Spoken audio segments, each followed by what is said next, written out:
I first noticed something was off about Emma during dinner one Tuesday evening. She was humming an Italian song while stirring a pot of what she called authentic risotto.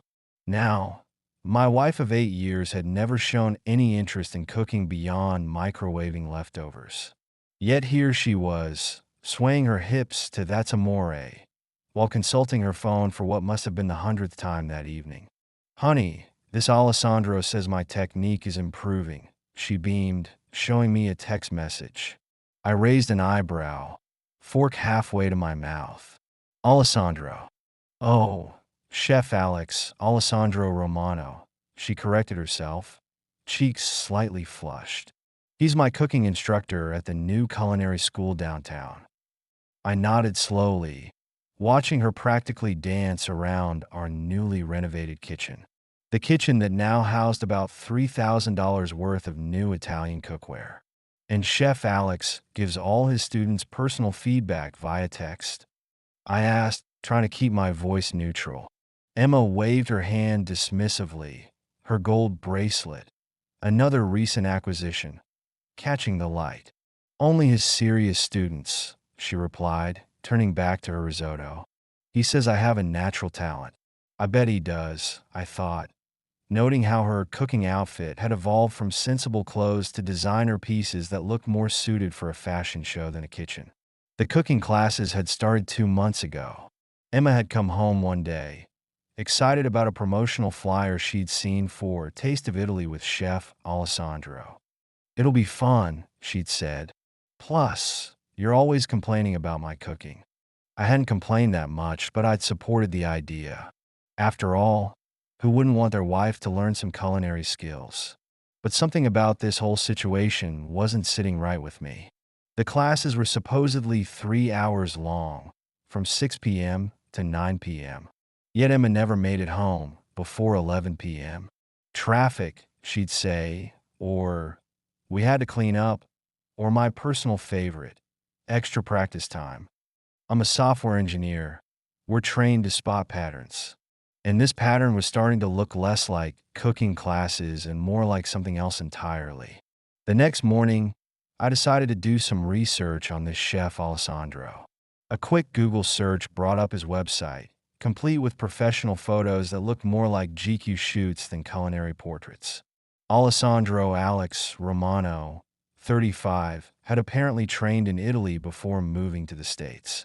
His bio mentioned several prestigious restaurants and a couple of local cooking show appearances. But what caught my eye were the comments on his social media. Dozens of women, mostly middle-aged and married, gushing about his passionate approach to cooking. The photos showed him demonstrating techniques with his arms wrapped around his students, always standing a little too close. I scrolled through Emma's Instagram account, which had suddenly become very active.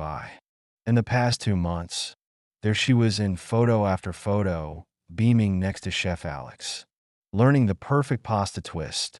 Hashtag Chef Alex, hashtag Italian cooking, hashtag blessed.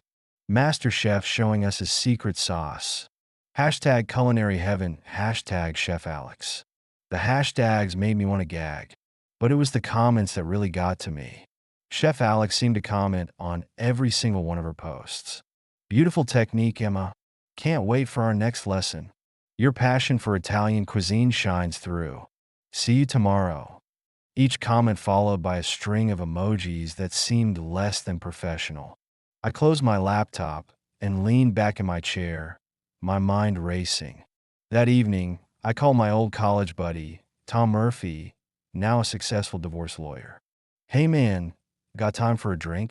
Tom must have heard something in my voice because he agreed immediately. We met at O'Malley's, our usual spot away from the usual crowd. All right, Jack, spill it, Tom said as soon as we had our beers. I told him everything, the classes, the late nights, the expensive equipment, the social media posts. Tom listened quietly, occasionally nodding, his lawyer's mind probably already running through scenarios. Have you checked her phone? He finally asked. I shook my head. Haven't had the chance. She guards it like Fort Knox these days. Tom took a long sip of his beer. Jack, buddy, I'm going to give you some advice. Not just as your lawyer, but as your friend. He leaned forward, his voice low. If you're right about this, you need to protect yourself now, before she knows you know.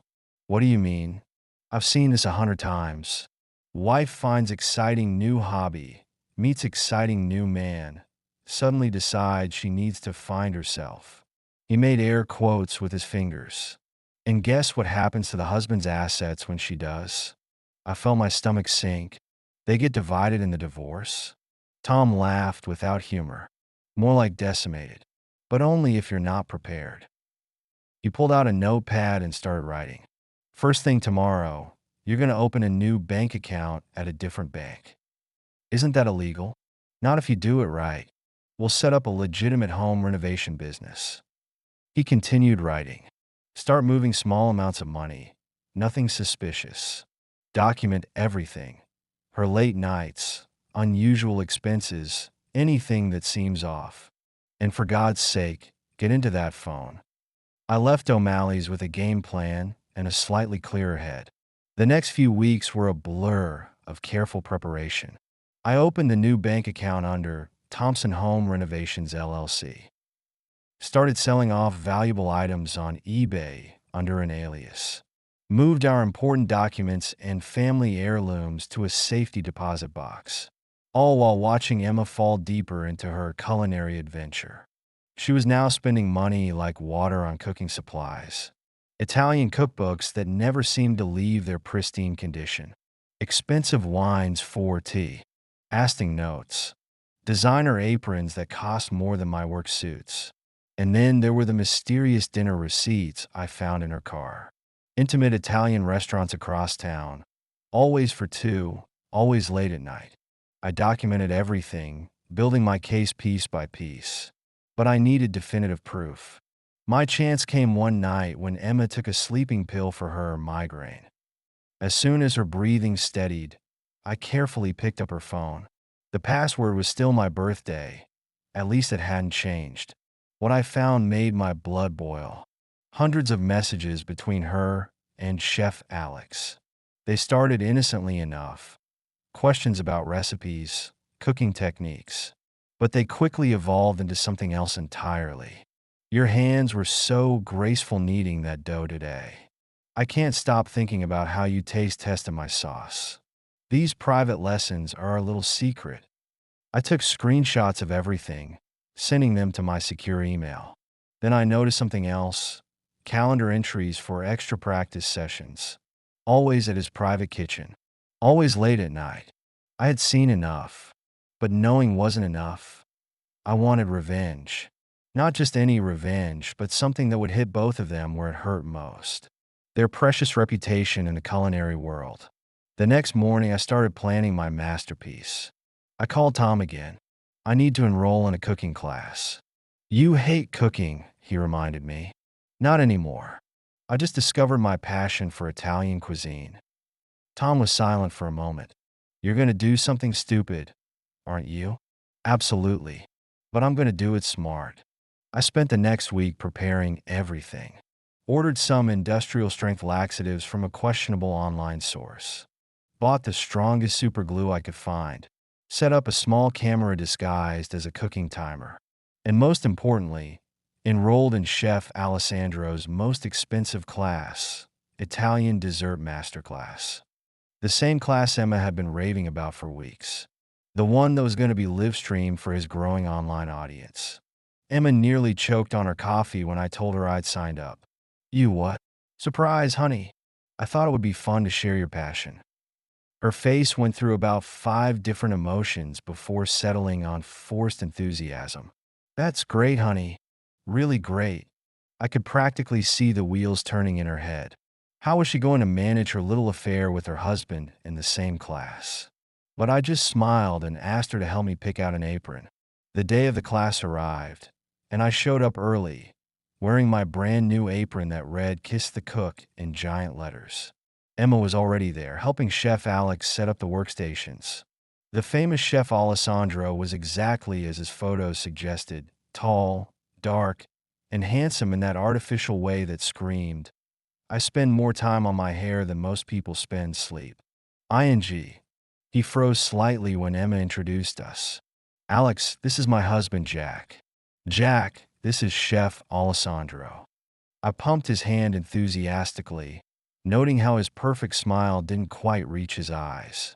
I'm so excited to learn from you, Chef. Emma talks about you constantly. I emphasized the word constantly, just enough to make him squirm.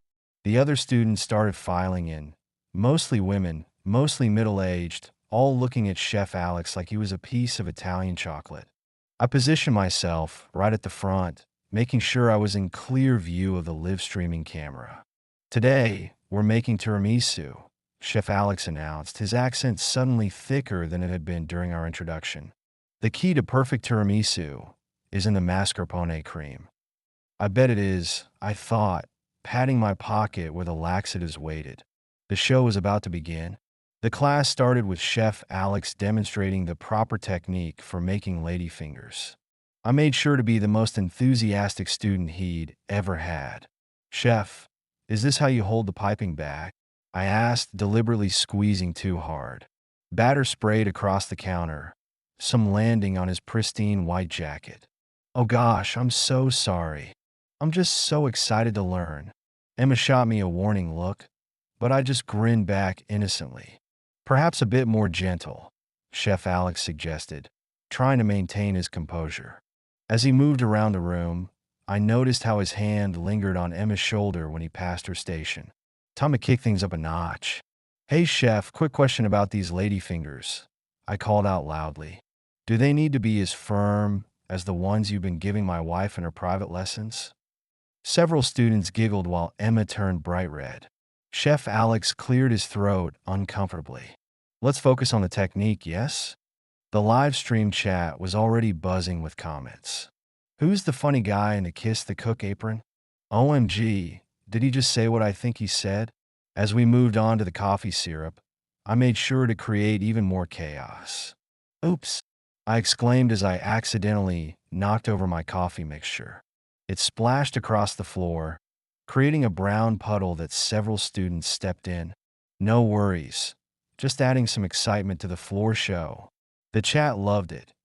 Comments were flooding in faster than Chef Alex could demonstrate techniques. But the real fun started when we got to the mascarpone cream. This was what I'd been waiting for. While Chef Alex was busy helping another student, I quickly emptied 2 packets of laxatives into the large bowl of cream he'd prepared for his demonstration. Now everyone gather round, he announced proudly. I will show you the perfect way to fold the cream. I positioned myself near the camera, making sure to capture every moment. Chef Alex took a generous taste of the cream, encouraging Emma to do the same. You see, it should be light, airy, but still rich, he explained, taking another spoonful. Emma nodded enthusiastically, helping herself to more cream. It's absolutely perfect, Alex, she gushed. I checked my watch. Timing would be crucial. While everyone was distracted by the demonstration, I slipped away to implement phase 2. The cooking school had 2 bathrooms, one for staff, one for students. I worked quickly, applying the industrial strength super glue to both toilet seats. For good measure, I put an out-of-order sign on the public restroom down the hall. By the time I returned, Chef Alex was finishing his demonstration. He and Emma had consumed quite a bit of the cream between them, checking the texture. I gave it about 15 minutes. Sure enough, right as we were starting to layer our desserts, I noticed Chef Alex starting to shift uncomfortably. Emma was also looking a bit uneasy, her face slightly pale. Is everything all right, honey? I asked loudly. You look a bit flushed. She shot me a glare, but said nothing. 5 minutes later, Chef Alex was sweating. Perhaps we take 5-minute break, he announced suddenly, his accent slipping. He made a dash for his private bathroom. The cursing in Italian that followed suggested he'd discovered my handiwork. Emma wasn't far behind, running for the student bathroom. Oh my God, it's stuck. I heard her shriek. The live stream chat was going crazy. What's happening? Did Chef Alex just run out? Is that screaming in the background? I stepped up to the camera, wooden spoon in hand. Folks, I think we're experiencing some technical difficulties. I announced cheerfully. Though I have to say that mascarpone cream really does get things moving. The chaos that followed was better than I could have imagined. Emma was trapped in the bathroom, alternating between cursing me and begging for help. Chef Alex had apparently given up on the toilet and made a run for it. Unfortunately for him, his white chef's pants didn't hide the evidence of his emergency very well. The live stream caught his entire desperate exit, including the rather obvious stain on the back of his pants. Students were either laughing hysterically or looking horrified, depending on how much cream they'd sampled. I made sure to capture everything with my hidden camera. Well, folks, I addressed the live stream audience. I guess that's all for today's class. Remember, the secret ingredient is always timing. The video went viral within hours. Hashtag TiramisuGate started trending on social media. Memes of Chef Alex's hasty exit flooded the internet. Someone even said it to the tune of "That's Amore." Emma didn't come home that night. Instead, I received a text message. "You're dead. I want a divorce." I replied with a simple mancook emoji. The next morning, I sent all my evidence to Tom. The bank statements, the text messages, the receipts, everything. "You're insane," he texted back. "But also brilliant. She do. ESN have a leg to stand on." Chef Alessandro's cooking empire began to crumble almost immediately. His cooking show was canceled. His social media followers turned on him. Someone even started selling t-shirts with Chef Puppuccino printed on them. Local news picked up the story, though they focused more on the food safety concerns than the actual drama. Emma finally came home 3 days later to pack some clothes. "You ruined everything," she hissed. "You humiliated me in front of everyone." I was sitting in my favorite chair, sipping a coffee. "Funny, that's exactly how I felt when I read your messages with Chef Casanova." She froze. "You went through my phone?" "Just following your recipe for betrayal, honey." She started to say something else, but I cut her off. "By the way, your boyfriend's video has hit 5 million views. The remix version is even more popular." She left, slamming the door so hard a picture fell off the wall. I picked it up. It was from our wedding day. The happy couple, smiling at the camera, no idea what was coming. I put it in the box with the rest of the things I was donating to Goodwill. Time to clean house. The divorce proceedings were almost anticlimactic after all the drama. Emma's lawyer came in aggressive, demanding half of everything. Then Tom started presenting evidence. The text messages, the receipts, the video of Emma entering hotels with Chef Alex. By the end, Emma was lucky to walk away with her cooking equipment. The judge was particularly unamused by the expense reports showing she'd spent our savings on her cooking lessons. As for Chef Alessandro, last I heard he'd moved back to Italy. Turns out his accent wasn't even real. He was from New Jersey. The cooking school closed its doors a month later. Something about a health code violation investigation. I kept the Kiss the Cook apron as a souvenir. Hung it right in the kitchen where Emma used to practice her Italian techniques. Sometimes when I'm microwaving leftovers, I look at it and smile. Revenge, like a good tiramisu, is best served cold. And I'd served up a masterpiece. The divorce was finalized on a Tuesday, exactly 6 months after the infamous cooking class. I celebrated by ordering Chinese takeout and watching the TiramisuGate compilation video one last time. It had become something of an internet legend, spawning countless memes and remixes. My favorite was the slow-motion version of Chef Alex's exit set to Run by AWOL Nation. The video had even inspired a series of cooking show parodies on YouTube. Cooking with Consequences became particularly popular. But life is a way of moving on, even after viral fame. I threw myself into work, coding during the day, and hitting the gym at night. Tom kept trying to set me up with various women, but I wasn't ready. "You can't spend the rest of your life alone," he insisted over beers one evening. "Watch me," I replied, but my wasn't really in it. Truth was, I was tired of being that guy, the one who exposed his cheating wife in a cooking class. The story had become local legend, and dating was complicated. "Oh, you're the tiramisu guy," they'd say, and immediately I'd see the hesitation in their eyes. Nobody wants to date someone famous for public revenge. Then came the day I got an unexpected email from the Food Network. They wanted to interview me for a new show called Kitchen Nightmares, Relationship Edition. I deleted it immediately. Some stories don't need a sequel. But fate, it seems, had other plans. It started with a simple coffee run to the new cafe downtown. I was standing in line, checking emails on my phone, when I heard a laugh that made me look up. The barista was telling a joke to the customer ahead of me, her smile lighting up her entire face. Her name tag read Sarah. When it was my turn to order, she tilted her head and studied me. "You look familiar," she said, "but not in the usual aren't you that tiramisu guy way." "Maybe I just have one of those faces," I replied, relieved. She shook her head, still thinking. "No, wait. Did you used to come to Giovanni's on Fifth?" I blinked in surprise. "Yeah, I did. Years ago. I was a waitress there. You always ordered the same thing. Spaghetti carbonara. No parsley." I laughed, remembering. The only Italian restaurant that got it right.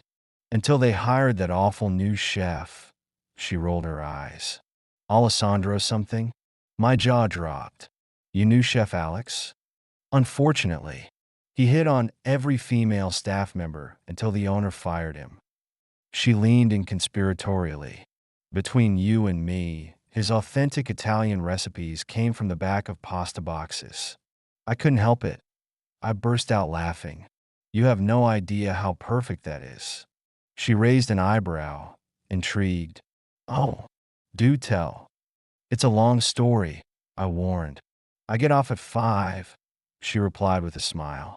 And just like that, I found myself sitting across from Sarah at a small table in the corner of the cafe. As I told her the whole story, her expressions ranged from shock to outrage to uncontrollable laughter. "You did not put laxatives in the tiramisu." "Technically, I put them in the mascarpone cream." She wiped tears of laughter from her eyes. "Oh my God, that explains why he never showed his face around here again." "Yeah, he's probably still running." We talked until the cafe closed, sharing stories about the infamous chef. Sarah had plenty of her own tales about his attempts at charming the restaurant staff. He once tried to convince me his grandmother's secret recipe came to him in a dream. It was literally printed on the box of pasta he was holding. For the first time since the divorce, I felt light, like I could laugh about it all without the bitter aftertaste. Sarah turned out to be not just beautiful, but wickedly funny and refreshingly direct. She was working at the cafe while finishing her degree in restaurant management. "I want to open my own place someday," she told me. "Nothing fancy, just good food, no drama." "No Italian cooking classes?" I teased. "God, no. Though we could offer a special tiramisu gate dessert." We started dating a week later. Our first date was at a Korean barbecue place, as far from Italian cuisine as we could get. Sarah turned out to be everything Emma wasn't. Honest, straightforward, and genuinely passionate about food without the pretense. She could also cook circles around Chef Alex, though she never bragged about it. 6 months into dating, I finally deleted the Tiramisu Gate video from my phone. I didn't need it anymore. The past was the past, and the future looked a lot brighter. 1 year to the day after we met, I proposed to Sarah.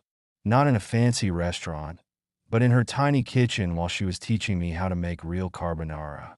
"No cream, no parsley, just eggs and love," she always said.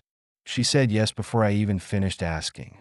We got married in a small ceremony, with Tom as my best man. During his speech, he couldn't resist one final jab. "And remember, folks, if you're planning to serve tiramisu at the reception, please check the ingredients carefully." The whole room erupted in laughter. Sarah squeezed my hand under the table, her eyes twinkling. Last week, we signed the lease on a small restaurant space downtown. Sarah's dream is finally coming true. We're calling it Sweet Revenge. Not because of the past, but because Sarah insists revenge is best served as dessert. We're even putting tiramisu on the menu. The safe version, the menu reads, "We promise." Emma? I heard she moved to New Jersey. Apparently, she's dating a chef who specializes in authentic Italian cuisine. Some people never learn. But me? I learned that sometimes the worst moments in life lead you to the best ones. That revenge might be sweet, but love is sweeter. And that the best recipes, like the best relationships, don't need any fancy tricks. Just honest ingredients and a whole lot of trust.